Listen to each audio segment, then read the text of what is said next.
everyone, it's Czareina and welcome back to my channel. And for today's video is going to be a bit different because I'm just going to sit here in front of you and talk about the effects of the COVID-19 to the education of the Filipinos. I know you're all aware of what's going on globally. I mean, this COVID-19 pandemic is a global health crisis, so everyone across the globe is experiencing the effects of this virus. This COVID-19 pandemic has drastically changed our norms, our realities, and our lives in general. Thus, we now have the so-called new normal. This pandemic has been going on for months already, and I think since March 16, that was Monday, that's the time when schools have been closed. The students can no longer go to school to attend to their classes, and some students didn't even have the chance to attend their graduation ceremonies to get their diplomas, and basically everyone just stopped going to school. Therefore, the school administrators, school officials, the teachers, and the Department of Education have established and find ways to extend their classroom instruction beyond the constraints of the traditional walls. Thus, we have now the online classes or virtual classes. Some classes have been meeting up via the Zoom application, or teachers are now preparing pre-recorded lectures or discussions so that the students can listen to it while they are at home. So recently, on May 25, 2020, our President Rodrigo Duterte, sinabi niya na there will be no opening of classes unless otherwise a vaccine for this virus is available, which kind of contradicted the statement released by the Department of Education and the Department of Health. According to the Department of Education, schools will have to open on August 24. So in response to what the President said, according to the Department of Health Secretary Francisco Duque III, that it is safe for the schools to open on August 24 while vaccine is still unavailable. So, alongside, DepEd rejected the proposal of postponing classes while vaccine is still unavailable. According also to the Department of Education Undersecretary Rev. C. Escobedo, vaccine unavailability was uncertain but it would be safe to open the school year on August 24 since educators would implement various alternatives to face-to-face learning. So, having been said by these government officials, ang tanong natin ngayon is that, ano nga ba talaga? Dapat nga bang i-push ang opening of classes on August 24? Or kailangan na munang ihinto ang opening of classes? If we're going to talk about it, it is already a matter of health versus education. So ano yung mas matimbang? The health of the student or the education? But let's talk about the sentiments of the teachers, the parents, and the students about the education in general, the opening of the classes, and the online education. So a lot of parents are anxious and having second thoughts whether or not they will let their child go to school if ever the classes will open on August 24. Basically, one thing that they are afraid is that they may let their child be exposed to the virus, because of course when school will start already, if ever it will be a physical class, di maiiwasan na magkakahalu-halubilo ang mga tao. Even though, for example, i-restrict ang number of students to 20 or 15, still mahihirapan mag-implement ng social distancing. And of course, yung quality of education ay medyo maaapektuhan. Because first, the equipment, hindi nga sapat yung mga classrooms dito sa Pilipinas, lalong-lalo na sa public schools. Hindi sapat ang mga equipment. If ever man virtual classes, iba pa rin kasi yung kind of instruction kapag kaharap mo mismo, face-to-face yung estudyante mo. Paano na lang yung mga kindergarten or yung mga preschool children? Of course, hindi naman pwedeng mag-physical classes sila because they are very vulnerable na ma-expose or maka-acquire ng virus.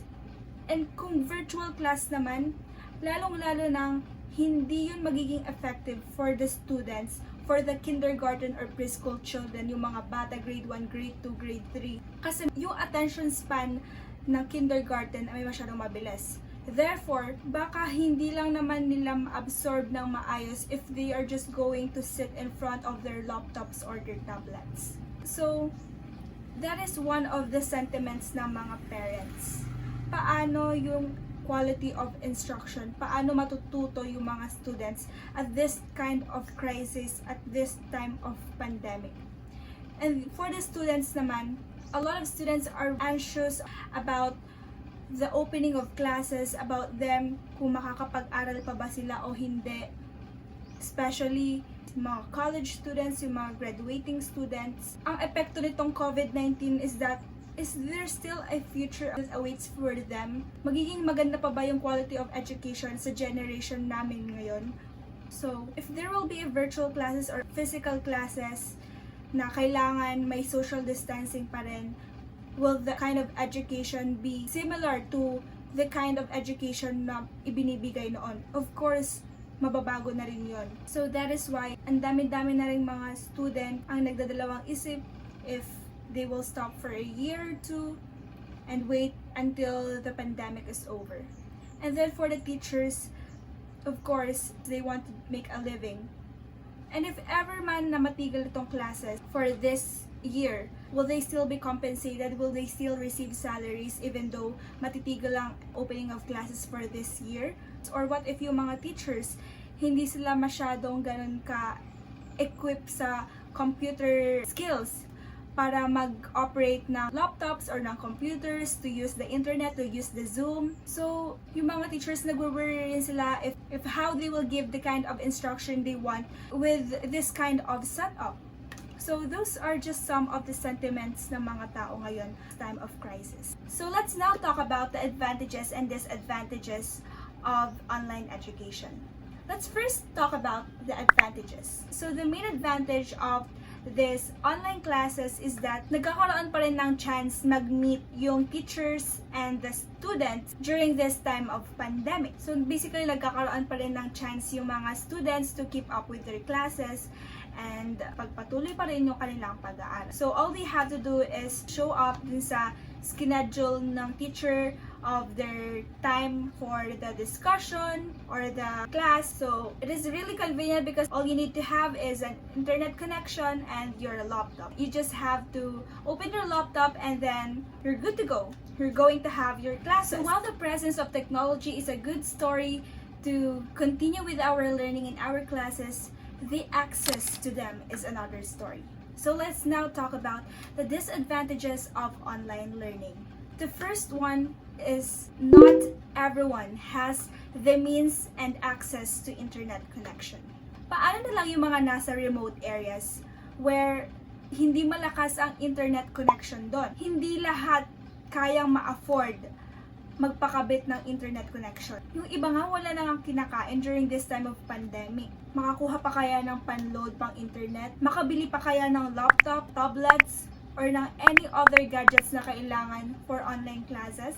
Hindi lahat privilege. Not everyone has the financial capability to get themselves the gadgets they need. So, ano pala to? Luging-lugi yung mga may hirap. Luging-lugi yung mga walang pambili. And even though, for example, may internet connection ka, we all know that here in the Philippines, hindi mabilis ang internet. Let's think of the worst case scenario. May internet connection ka, pero mabagal yung internet mo, mahina yung internet mo, so you can't keep up with the discussion, you can't keep up with the virtual class. So, ika nga nila, ang choice hindi lang dapat para sa mayaman. Paano yung may hirap? If they don't have the financial capabilities to provide gadgets, to have an internet connection, they are living in the remote areas, then they can't go to school? Okay, sabihin na natin may modules na ibibigay.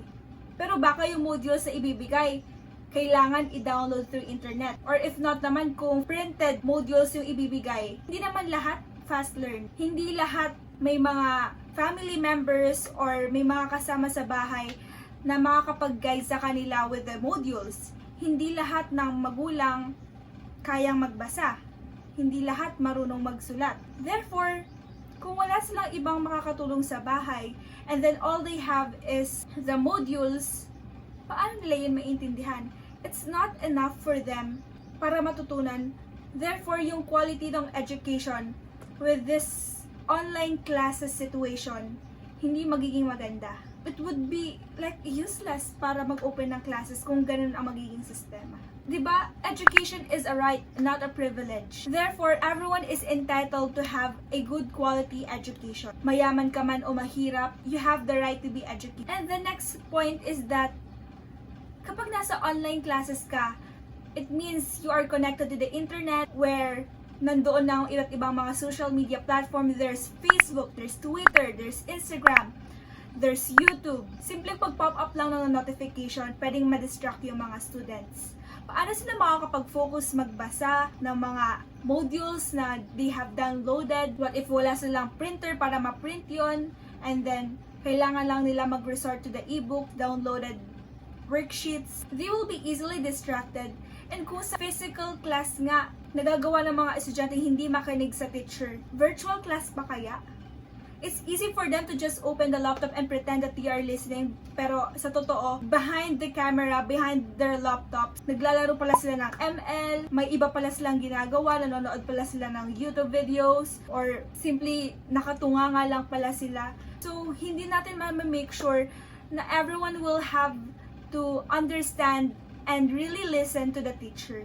And it's easy for everyone to not show up during the virtual classes. Kasi ang bilis-bilis lang na hindi ka mag-show up kasi pwede ka magdahilan. There's no internet connection. Mabagal po yung internet, hindi po ako makapasok sa Zoom. So, that's the reality. This painful reality of inequality should hit hard on every mind. Kailangan nating itatak sa isip natin that not everyone has the means and capability para sa online classes. That's just my sentiment and my opinion as a student and as a Filipino living in this country. So, if you have any other opinion and if I missed something or hindi ko naisabi ng maayos, please just correct me in a polite manner because I don't want to be attacked on the comment section. So, yeah, stay safe guys. That is it for today's video. Bye!